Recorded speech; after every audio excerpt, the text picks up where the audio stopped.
Kamusta? Ngayong umaga, magsasana ulit tayo sa wikang Filipino. Ngayon ay araw ng linggo at nakikita naman natin na ang ating langit may kulay na ang tawag sa wikang Espanyol celeste. Ibig sabihin, kulay bughaw pero hindi katulad nung makikita natin sa dagat na maitim-itim at dahil halimbawa gabi na madilim yung kulay ng bugaw. Ito, higit na malinaw, bagamat may mga ulap, tulad ng maalala natin kapag naglalaro tayo ng family computer noon. At itong mga laro tulad ng Super Mario Brothers, yan, dyan sa family computer, maalala natin yung ganyang uri ng kulay.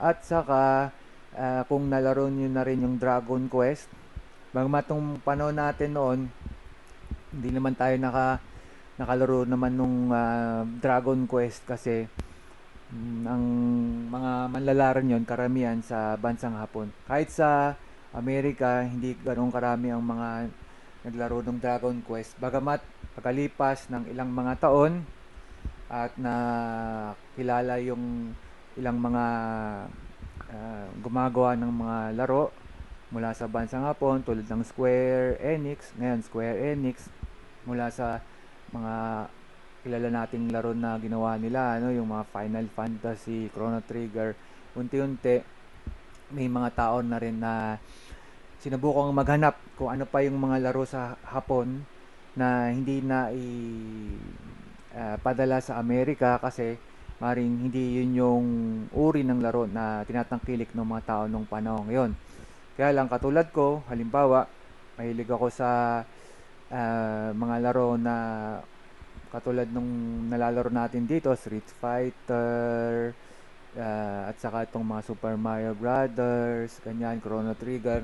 Unti-unti, ninais kong matuto ng wika ng Hapon at saka mula roon sinubukan kong malaman kung ano pa kaya yung mga ilang mga laro roon na um, dahil maaaring hindi bumebenta gaano, bagamat sa bansang Hapon may mga tumatangkilik doon sa mga larong iyon.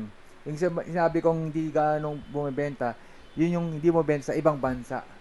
Kasi alam natin sa ilang mga bansa tulad ng Amerika, ang nais nila ganitong uring laro, kaya lang sa Hapon naman, naibay ng kaunti yung kanilang nais na laruin, hindi pa. Kaya ganyan. Nabanggit ko na nahilig ako sa pag-aaral ng wikang Hapon. Ang isa sa mga dahilan din nga kasi niyan, nais kong makapaglaro ng mga laro sa PlayStation, sa wikang Hapon din. Kasi nung panahon namin, nung lumalaki kami, hindi kami pinalalaro ng family computer o ang sa katunayan niyan, yung panahon na yon, ano yun, super family computer na. Super family computer, PlayStation, kung hindi tag-init. Ibig sabihin, kung hindi bakasyon, kahit Sabado at Linggo yan, hindi ka maaari maglaro. Kaya, ang ano nangyari, dahil um, bagamat di kami makapaglalaro ng PlayStation o Super Family Computer kung hindi bakasyon, merong mga magazine, may mga larawan sa magazine at mababalitaan mo kung ano yung nangyayari, kung ano yung mga laro na nilalabas ng bansang Hapon na maaari naming laruin pag sumapit na yung bakasyon. Kaya ang ginagawa namin, magbabasa-basa kami, titingnan namin yung mga larawan. Karaniwan yan, dahil ako, lalo na, hindi naman ako ganun kabihasa sa wikang Ingles, titingnan ko kung ano yung mga guhit, tinitingnan ko kung ano yung mga larawan, tapos mula ron, malalaman natin kung pagsapit ng bakasyon, ano yung lalaroin natin. Ganun. Kasi may mga laro na lumalabas higit na maaga. Halimbawa, sinasakto nila yan sa ang alam ko pag yung Desyembre pag Desyembre dahil maraming tao ang nais na magbigay ng regalo, magbigay ng kung anong bagay sa kanilang mga kamag-anak, sa kanilang mga inaanak, mga ganon ano. Kaya tuloy nilalabas yung mga ganyang laro upang may mga tao na bibili.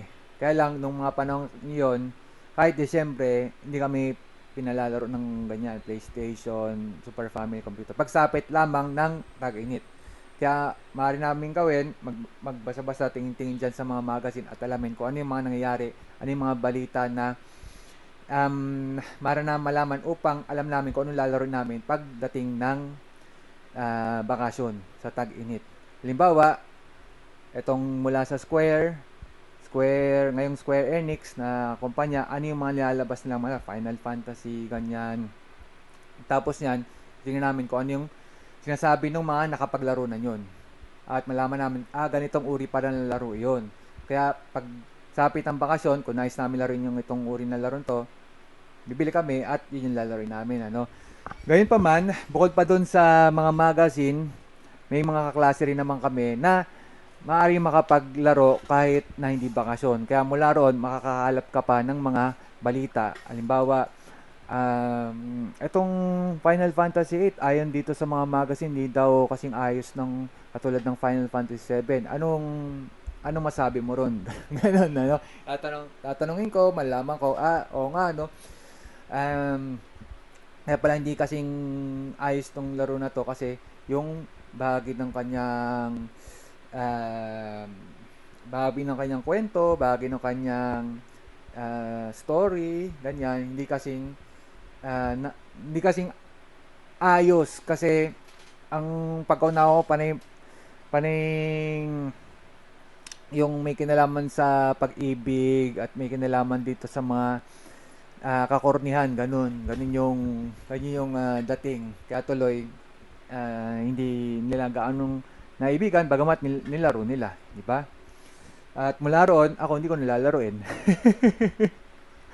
Kaya ganun yung ilan sa mga ginagawa ko rin noon. Kaya ngayon napag-isip-isip ko kasi ngayon kumakalap ako ng samot-sari mga balita at ako nahilig kasi rin ako lalo na ngayon kung marunong ka na magbasa ng wikang Ingles, kahit pa paano yung nivel mo mataas-taas na, kasi alam naman natin parating may magsasabi sa'yo, hindi mo pa alam lahat, parating meron kang hindi alam, ganun naman parati yan, hindi ba? Kaya lang, kung ikaw tingin mo nakababasa ka, nakaunawa ka, o ano yung kailangan mo malaman sa mga ganyan, ibig sabihin yung nivel mo mataas-taas na rin. Ano man ang sabihin ng mga tao na parating may hindi alam, mga ganon. Ang ginagawa ko, sinusubukan kong basahin yung mga balita mula sa ibang bansa sa wika nila.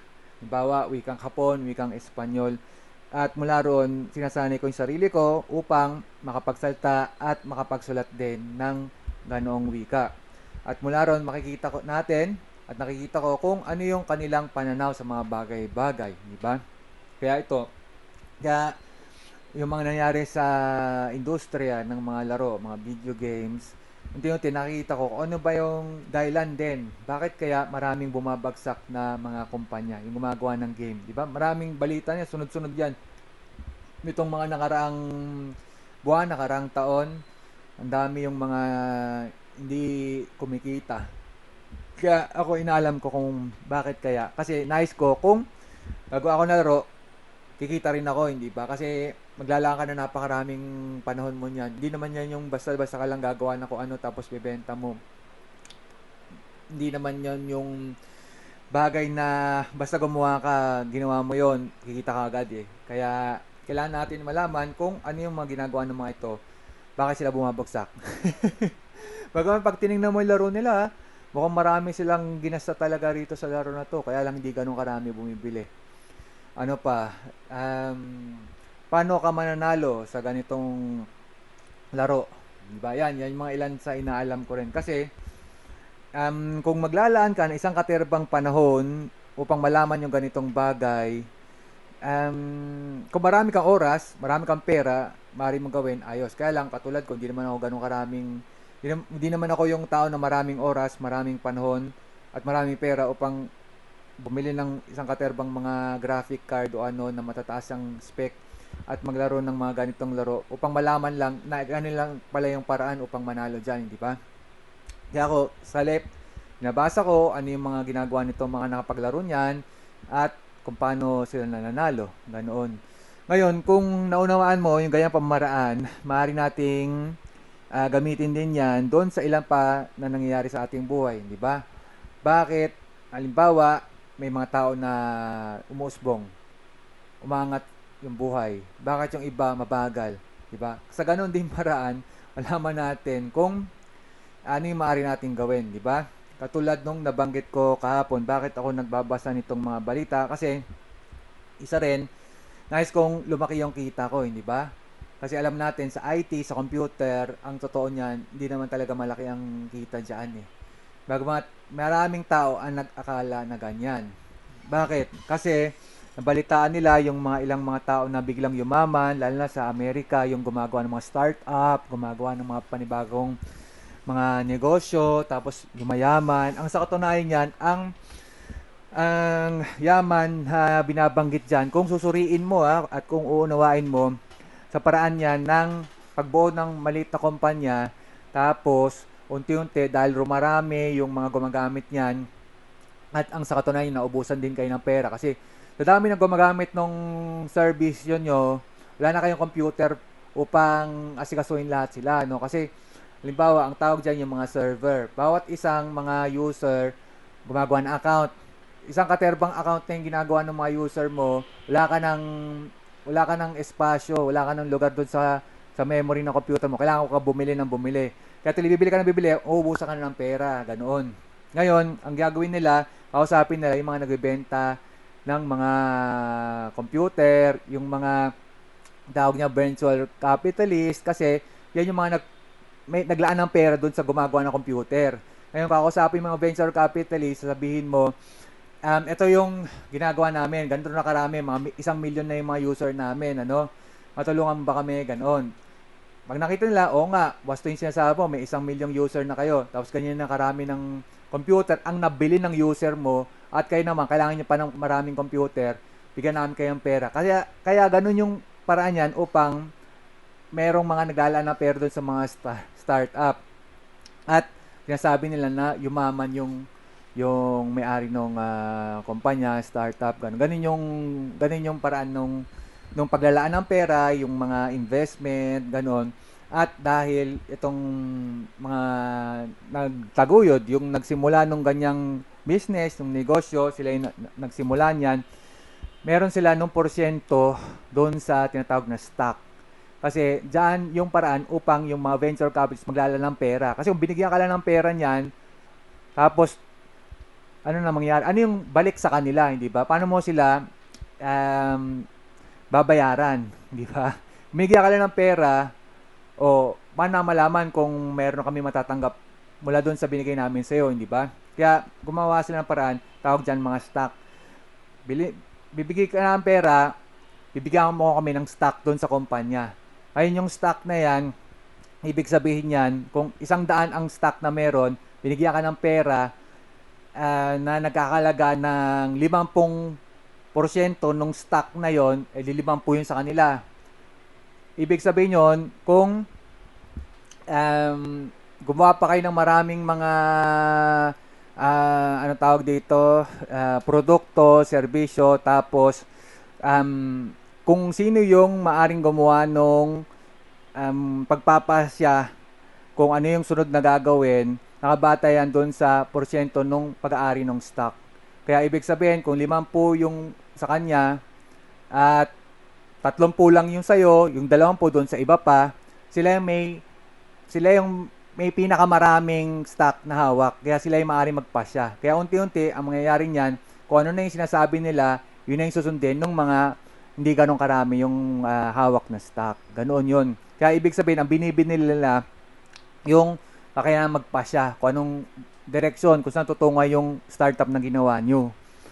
Ganun yung paraan dyan. At tulad nga nabanggit ko, yung mga venture capitalists, kasi talaga, naglaan na sila ng pera doon sa mga gumagawa rin ng halimbawa ng computer.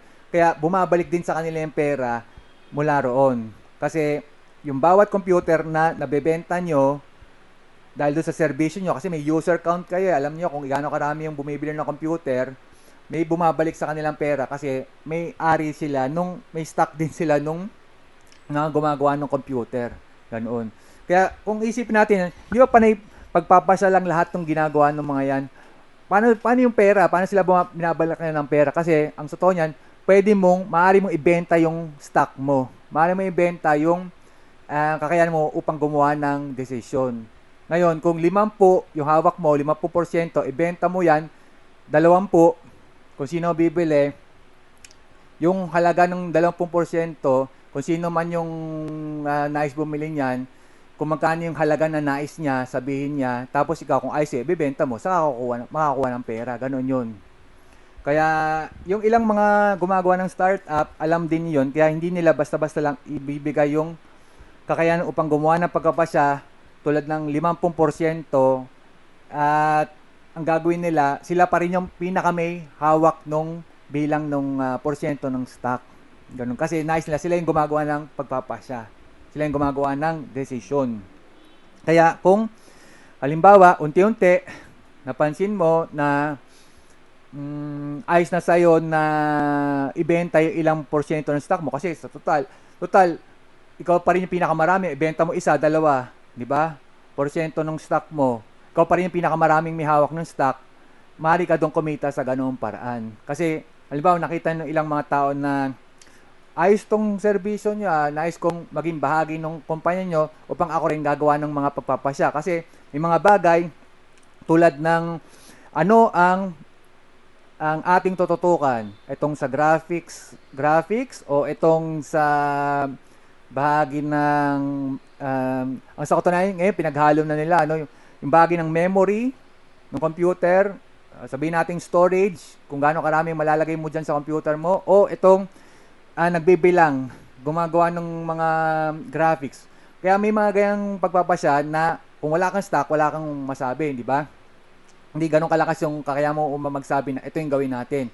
Kaya kung itong isang tao to, ayos lang sa kanya, kahit ibenta yung 2% ng pagpapasya niya, kakaya niya magpasya doon sa ibang tao, unti-unti, itong mga ibang tao, makita yun, mura lang pala bumili yung 1% niya, bibilin ko. Tapos ito naman, kung nakita niya na maring marami pa yung magbebenta, unti-unti, binibili niya ng isa-isa yon.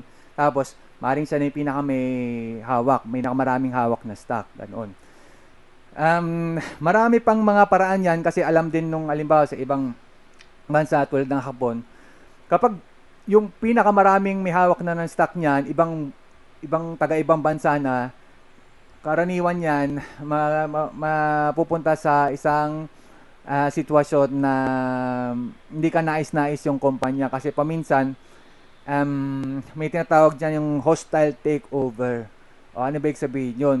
Sabihin yun, kahit yung walang talaga nang alam dun sa kumpanya, dahil marami lang siyang pera, nabili niya yung isang katerbang stock nung kumpanya ito, siya na may hawak. Tapos bahala na kung ano na mangyayari dyan, siya na yung gagawa ng pagpapasya, no? Kaya dahil sa bansa Hapon, gumagawa sila ng kumpanya kasi kailangan nila yung ganong kumpanya. No? Hindi naman yung parang basta-basta ka lang gagawa ng kumpanya para sa wala. Kasi alam nila yung mga kumpanya yan, may natutulong sa kanilang lipunan. Kaya hindi nila basta-basta lang na hayaan na kung sino-sino yung bibili ng stock nila. Kaya ang ginagawa nila, sama-samahan sila, ganyan. Tapos niyan, ginagawa nila na hanggat sa maaari, yung ating stock, yung pinakamaraming may-ari na stock, tayo lahat itong sa ating samahan pa rin, ganun. Yung mga tao na sa ibang bansa tulad ng Amerika, pupunayin yan. Bawal yung ganyan kasi dito sa Amerika, ang merkado, ang market, basta may pera ka at may nagbebenta, ayos yon, ganun. Ayaw nila yung ganung uri ng pamamaraan. Bagamat, kung isipin mo, ang totoo niyan, kung nagtutulungan itong lahat ng mga tao na to, sama-sama sila, magagawa nila yun. Kaya lang kasi sa Amerika, mahirap gawin yun kasi lahat sila nag-isip ng sarili nila, hindi ba? Kaya hindi nila basta-basta lang gumawa ng isang sama niyan, lahat tayo bibili ng, kung halimbawa, may nais na bumili, tapos ito, gusto nais ibenta, sabihin mo, huwag mo ibebenta, ganun. Yung kanilang paraan na pag-iisip doon sa Amerika, dahil yung sistema nila roon, ginawa nila na kung nais may ibenta mo, di ba? Ganoon. Kaya lang sa bansa po nakita nila na kapag basta-basta mo lang ginawa noon, gakaroon ng panahon yan na yung kumpanya hindi na usbong yan. Baka hindi pa umabot sa 100 taon. Ganoon. Kasi kahit sino na makabili, tapos yan, minsan hindi naman niya alam kung anong ginagawa nitong kumpanya sa lipunan ng Hapon. kakaroon tayo ng maraming suliranin pa. Ganun. Okay, 20 minuto na ang nakalipas. Maaaring tayong huminto. Salamat sa pakikinig at magpapatuloy pa tayo.